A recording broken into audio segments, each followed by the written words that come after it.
मे महिन्यातच मान्सून दाखल झाल्याने सोलापूर जिल्ह्यातील तलाव काठोकाठ भरलेत। मुसळधार पावसामुळे सोलापूर जवळील होडकी तलाव सुद्धा तुडुंब भरलाय। सध्या हवामान बदलामुळे ढगाळ वातावरण आहे। अशा वातावरणात आभाळाचं प्रतिबिंब तलावाच्या पाण्यात पडल्याने आभाळच पाण्यात असल्यासारखं भासतंय।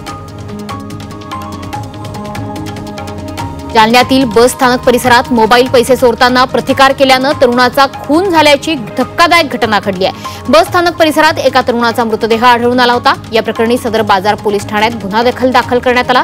पोलिसांनी हत्येप्रकरणी एका चोरट्याला अटक केली आहे। आबासाहेब घोडके असं आरोपीचं नाव आहे, तर रामेश्वर पवार असं हत्या करण्यात आलेल्या तरुणाचं नाव आहे। ग्रामविकास मंत्री जयकुमार गोरे यांनी शरद पवारांवर नाव न घेता टीका केली आहे। इथे अनेक जाणते राजे तयार झाले, मात्र त्यांनी कधी विठुरायाकडे येणाऱ्या पालखीसाठी मार्ग बनवला नाही, अशी टीका त्यांनी केली आहे। पंतप्रधान नरेंद्र मोदी आणि केंद्रीय रस्ते वाहतूक मंत्री नितीन गडकरी जरा दिल्लीत बसत असले तरी सुद्धा त्यांनी देशाला जोडण्याचं काम केल्याचं ते म्हणाले।